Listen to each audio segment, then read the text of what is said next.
After learning Japanese and even living in Japan for 15 months, I wanted to take on the challenge to become a fully fledged polyglot, aka I want to know 4 languages. So in 2025, I plan to learn 2 more languages, Spanish and Chinese.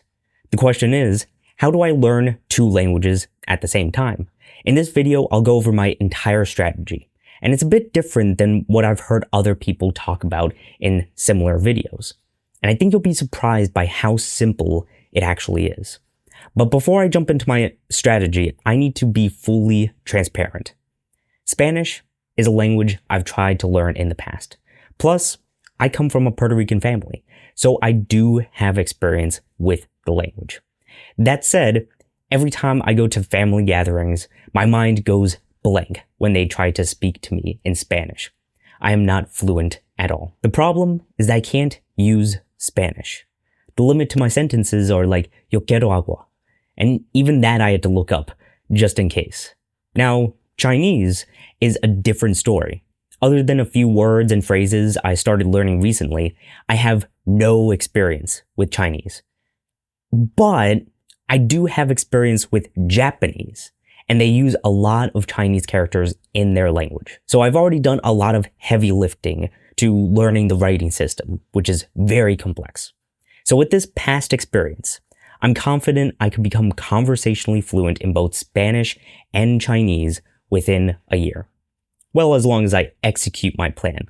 So what is my plan? Well, I'm not going to use any textbooks, and I'm not going to take any classes. My full plan can be broken down into 3 steps. Watch a lot of media, find interesting phrases, and become familiar with new words. And this strategy can be used at any level, even if you're a complete beginner.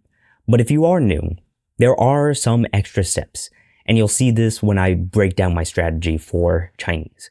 But first, let's start with Spanish. In the past, I've restarted Spanish multiple times. Even after I had success with Japanese, I still failed at Spanish. And Japanese is a much harder language. So why did I fail? Well, I kept restarting as a beginner. The first thing I did was pick up a textbook, because this is what I did when I started Japanese. And this worked with Japanese because I had no experience with the language. So any learning was beneficial. But with Spanish, I already know the basics, so the textbooks are just boring. And if you're bored, it's much harder to learn. So this time, I'm not touching any textbooks. I'm going to jump right in and watch as many videos as I can in Spanish. That said, I've always had a hard time finding interesting videos to watch in Spanish.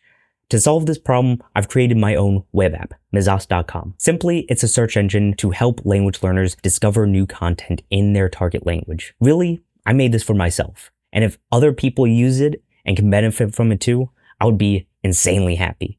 But even if you don't use it, the process is still the same. The main focus is watch a lot of content. This is the big piece that I was missing, because even though I grew up in a Puerto Rican family, I still wasn't around Spanish enough. So whenever someone tried to speak to me, I was thrown off. Even though I technically knew the words, I couldn't pick up on the sounds fast enough to understand. So the first step is just listen, listen, listen. But if I just do that, I still won't learn much. It's the same thing that happens when people live in a country for years and still can't speak the language. They're surrounded by the language, but they're not engaged in the language. And step 2 solves this problem. Here, I focus on breaking down the language. Like I mentioned before, there are many words and phrases I technically know. My plan is to collect those phrases, create audio clips from the videos I watch, and add them to review cards. Entonces, cortamos el pan. This was the key to my success with Japanese. And by the way, all of this can be done within Mizas.com, but creating new audio clips from videos is a desktop-only feature right now. That said, if you're on mobile, you can save audio clips from the public database. So when I was learning Japanese, I collected over 10,000 phrases. Now that might seem like a lot, but think about your native language for a moment. You've been surrounded by the language your entire life. Your parents taught you phrases. You went to school. You interacted with students, coworkers, etc. We've been surrounded by the language so much that we often forget how long it took to learn. And on average, it takes until the age of 7 to build up fluency in the language. Now, I'm sure you don't want to take 7 years to learn a language, and you don't have to.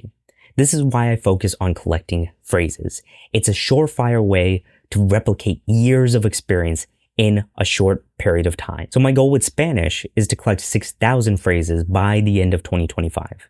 That will be about 16 and a half phrases per day, but I'll aim for 20 because this gives me more time to take days off when I want. So why 6,000 and not the 10,000 I did with Japanese? Well, it's an easier number. And I also noticed when learning Japanese, when I hit around the 6,000 mark, I already felt pretty confident speaking to native speakers.